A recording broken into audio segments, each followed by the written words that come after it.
The year was 1957. The air was thick with grease, sweat, and the kind of rock and roll that sneaks through tin radios like it owns the place.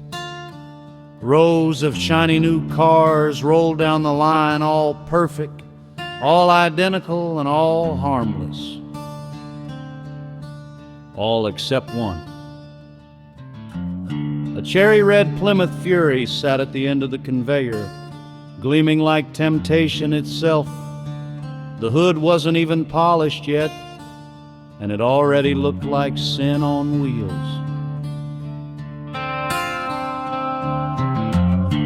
Two men watched from behind a railing, visitors on a factory tour. Their names were Randy and Chuck, best friends, part-time mechanics, full-time smartasses. Now that's the kind of car you sell your soul for. Buddy, that thing looks like it already took someone's soul for a test drive. As if on cue, one of the factory workers leaned into the open hood, lit a cigarette, and dropped dead before the thing even left the line. The clatter of his wrench echoed through the plant. Did that car just kill a man before lunch? Guess she's got strong opinions about smoking. Another worker tried to open the driver's door, Christine's door, and got his hand slammed in it. Hardy howled in pain while the foreman shouted orders. Okay, I'm just gonna say it. That's one mean set of white walls. If I ever see that car again, I'm crossing the street twice. They didn't know it yet, but they'd see her again. Oh, they'd see her again.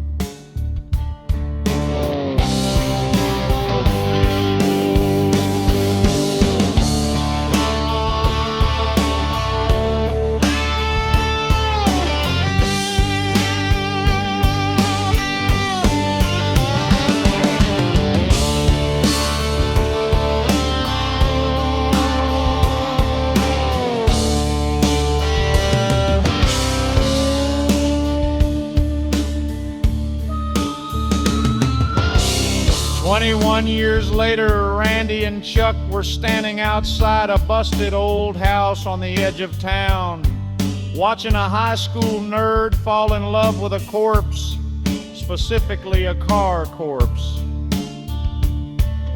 The old man's yard was half weeds, half broken dreams, and right in the middle sat that same 1950 Plymouth Fury, now rusted, cracked, and covered in grime, thick enough to grow potatoes in. Aw, hell, that's her, isn't it? Yep, that's the demon mobile. Looks like she went through a rough marriage and 2 hurricanes. The kid, Arnie Cunningham, bless his pimply little heart, was practically swooning over it. He ran his hand along the hood like it was silk, not rusted bet metal. I've seen people look at wedding rings with less passion. Arnie grinned at the crusty old owner, an ancient gremlin of a man named LeBay. Does she run? LeBay. Son, she'll run when she wants to. Yeah, that's not all, but it's gonna.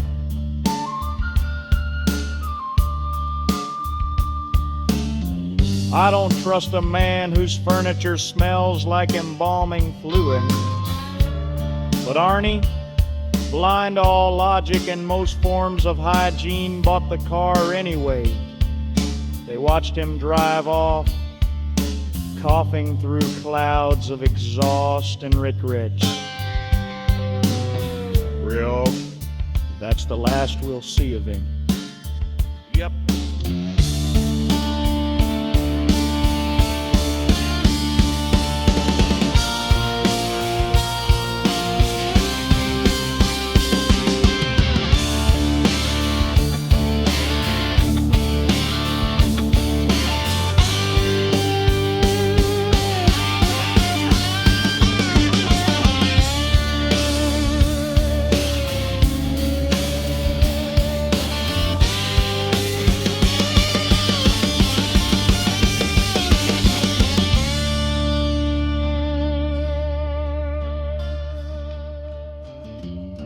Weeks passed, Arnie's wardrobe changed from science club to I'm in a rocket every game. His hair was greased back, his voice deeper, his patience thinner.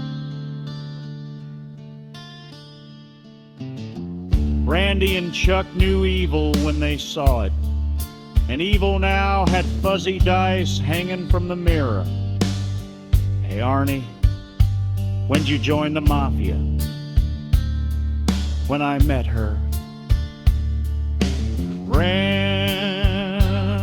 in disbelief, shaking his head. Look, it's always the quiet one, and apparently the haunted one.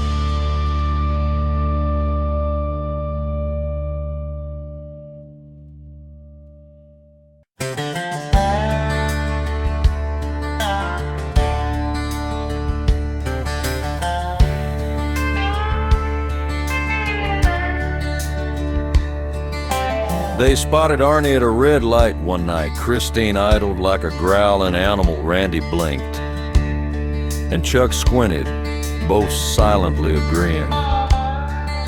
Some things in life were better left alone, like this car.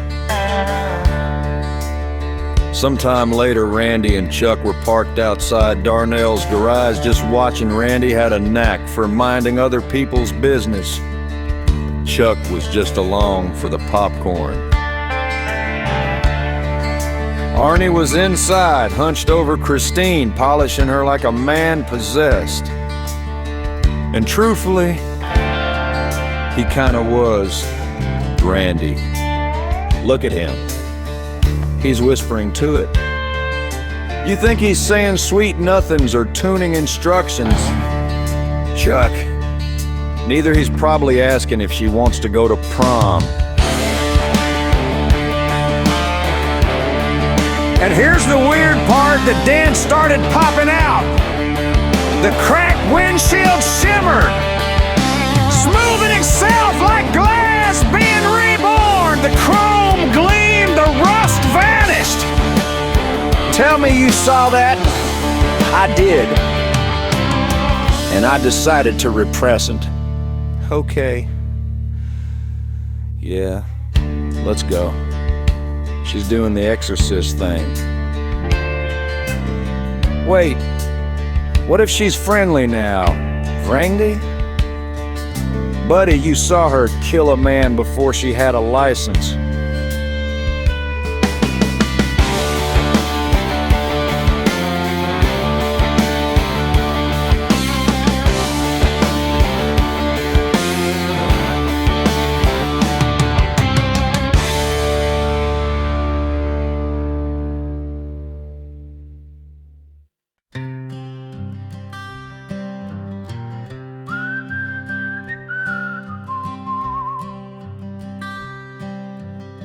That night, the snow had started to fall and quiet, covering the streets of Rockbridge, like powdered sugar on a donut of doom. Randy and Chuck were parked behind the old movie theater, half-eaten burgers on the dash when they heard the first scream. Ranted like Moochie, Chuck, that guy used to shove Arnie into lockers. Well, sounds like Karma finally found his home address. A screech of tires echoed through the alley. Then came the crunch of metal on brick. They peeked around the corner just in time to see the impossible sight. Christine wedged in the narrow alleyway, headlights glaring, engine roaring, and Moochie Welch's bottom half sticking out from the wall. Sweet mother of carburetors, she folded him like a beach chair. Man, that's the kind of crunch you can feel in your spine.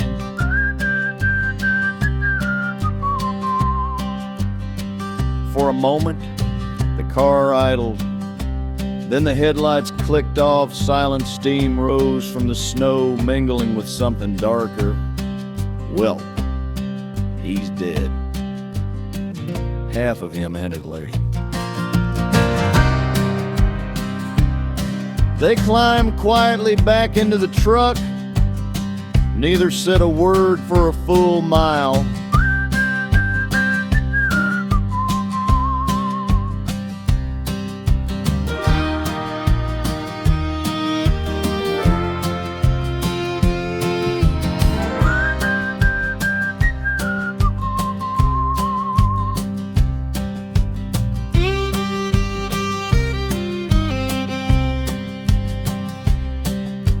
Night draped itself over the two-lane highway like an old oil-stained tarp.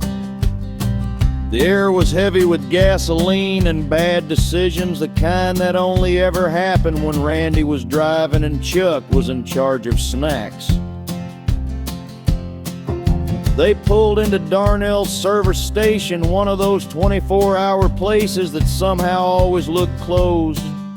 The fluorescent lights flickered like they were fighting for their lives, and the attendant inside looked like he'd already lost that fight years ago. Man, this place smells like regret and diesel. That's the cologne of the open road. Now hurry up, I'm starving.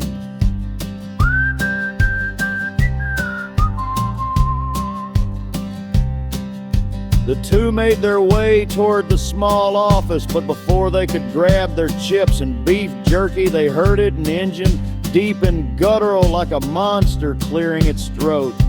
You hear that? Grand, it sounds oddly familiar, like truck.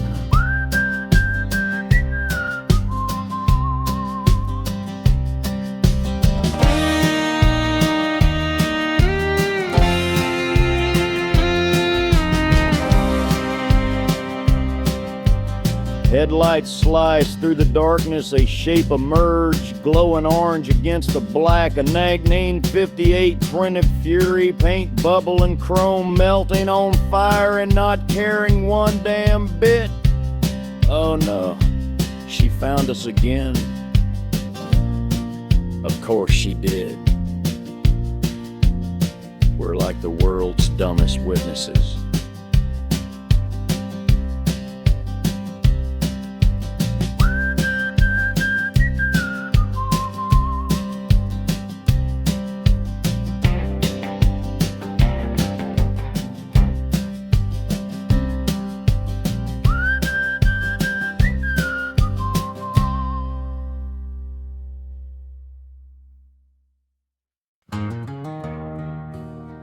The car rolled toward the pumps, flames licking her hood. Firelight her spotless windshield. Somehow, even while burning, she looked smug.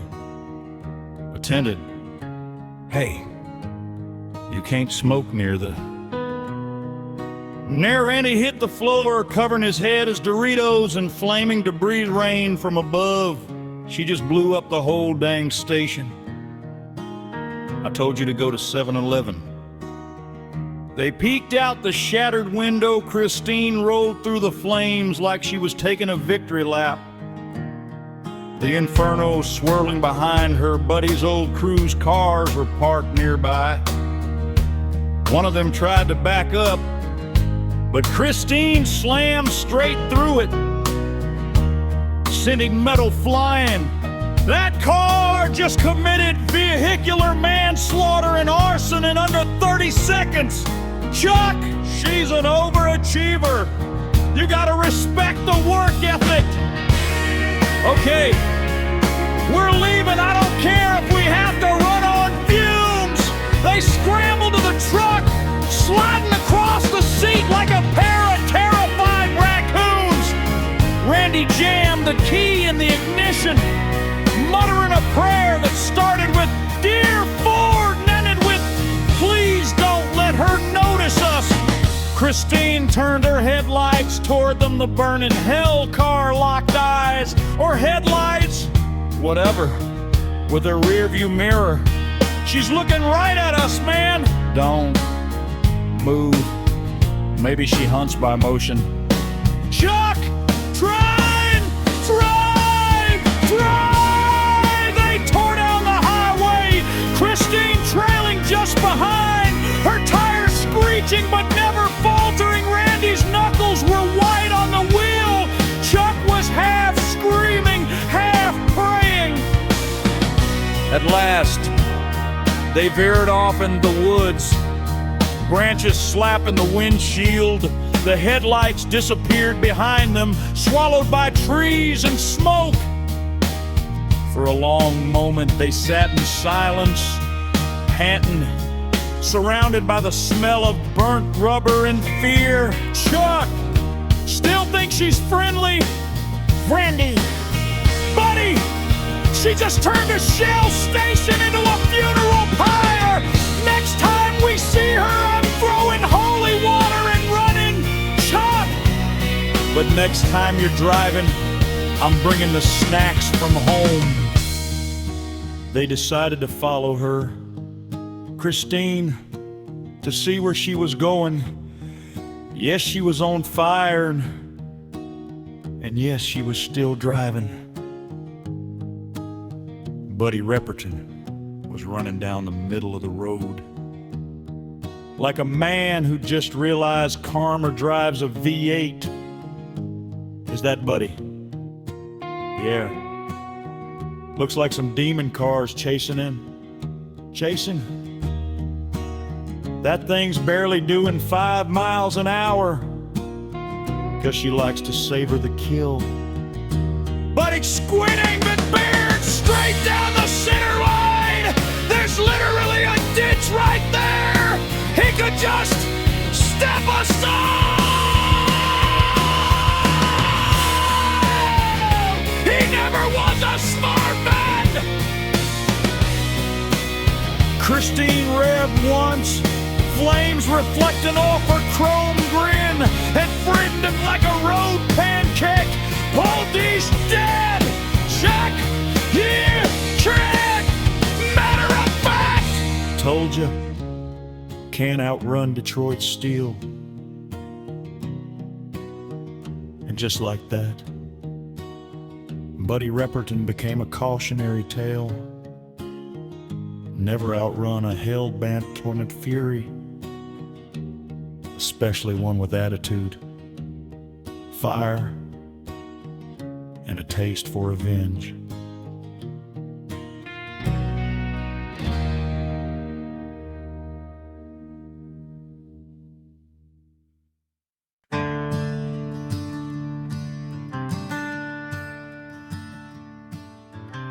Narrator's Southern humor right home. Darnell's courage always smelled like oil, sweat, and broken dreams.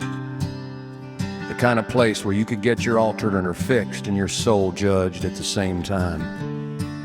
Randy and Chuck had stopped by because, quote, "the coffee's cheap and the gossip's free." Inside, old Will Darnell sat behind the counter reading Auto World and muttering about teenagers ruining America. Then the garage door opened all on its own. Christine rolled in, gleaming, spotless, and freshly detailed despite being on fire 20 minutes ago. Chuck, with the same car. Unless there's a second murder Plymouth roaming around, yeah, that's her. Darnell frowned. Darnell frowned. What in the hell? Arnie, you in there? The seat moved forward by itself. Darnell grunted, pushing back. The seat pushed harder, metal groaned. Is she hurting him? If If that's a hug, it's one from my ex-wife. The seat crushed Darnell against the steering wheel. His face turned red, then purple, then nothing. His legs went still. For a moment, the garage was silent except for the faint hum of Christine's radio. Baby, let's go cruising. Well, that's new death by upholstery. She's branching out real creative killer. Both men screamed and bolted out the back door.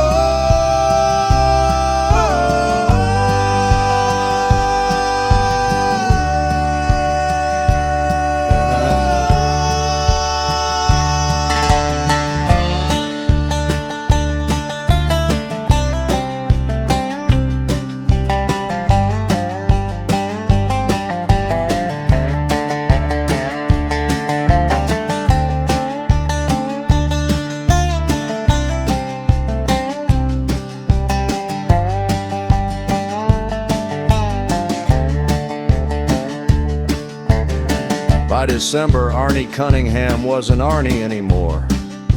He walked like James Dean, talked like a mobster, and smiled like someone who'd signed a contract in transmission fluid.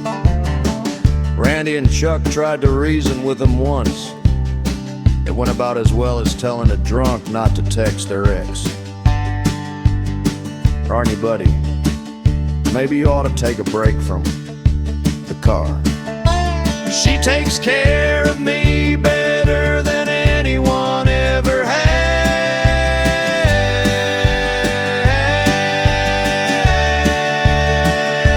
Chuck.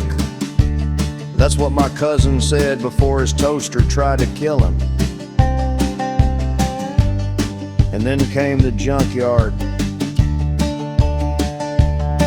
It was late, the sky hung heavy with snow clouds, and the whole world smelled like rust and gasoline. Arnie and Christine had one last date with destiny and about 10 tons of bulldozer.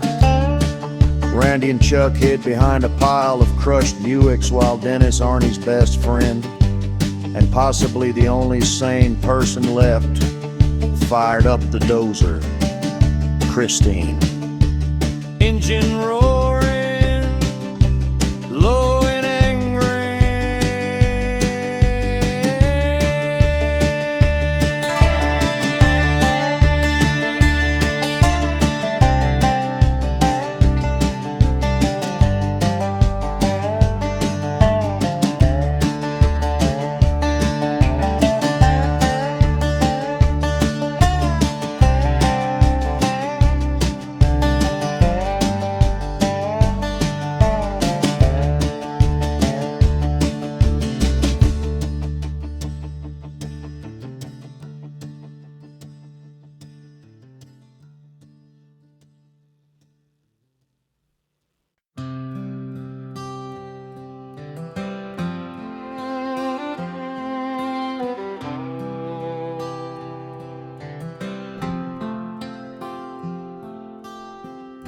He gasped once, eyes wide, blood staining the seat he'd once polished to perfection.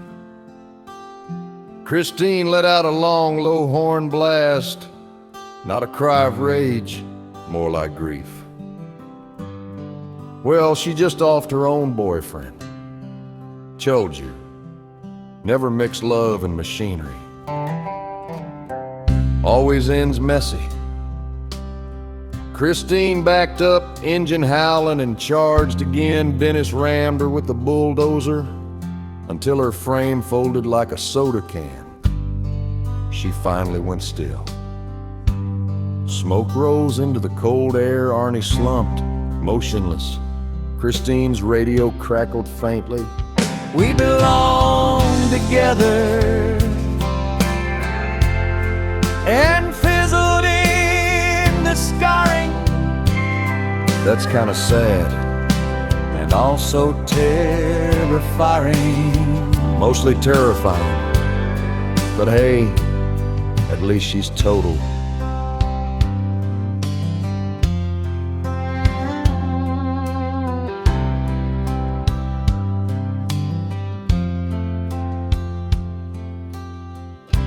Morning came gray and quiet snow-dusted the mountains of crushed metal, and steam hissed from what was left of Christine. Randy and Chuck stood nearby, bundled in jackets, holding 2 steaming cups of gas station coffee. She looks different, all smashed up, almost peaceful. Yeah, like a serial killer taking a nap. The crane operator hooked her mangled frame and lifted her toward the crusher. The operator nodded, gave the signal, and the crusher roared to life. The metal screamed as it folded inward, Christine's once perfect body turning into a cube of red and chrome. Rest in pieces, you psycho sedan. You think that's really the end? Randy, if that cube twitches, I'm moving to Alaska and taking up Dogselden. For a long moment, all was still. Then, faintly, from deep within the cube, came the sound of a radio tuning in. Tammy, you didn't hear that? Nope. Didn't hear a damn thing. Let's get breakfast. And as the 2 of them disappeared down the dirt road, The cube sat quietly in the morning sun, chrome glinting, almost like it was smiling.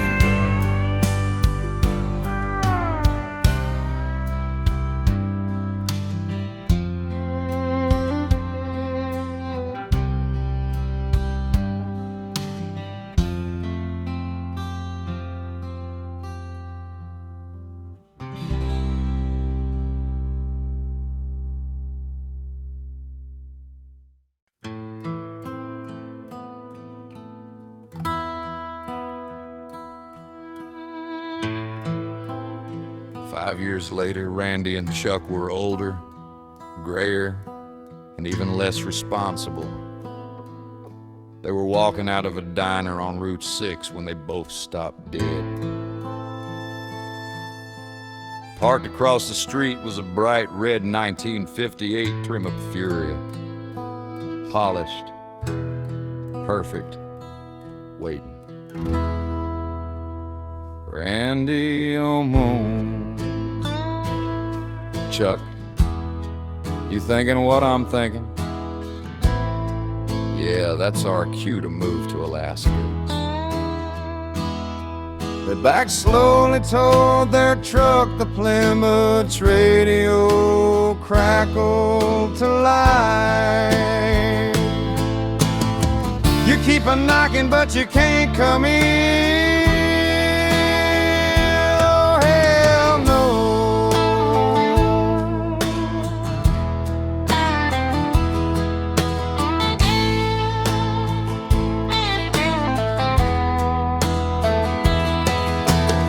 They jumped in the truck, tires squealing, swearing they'd never stop for another car show again.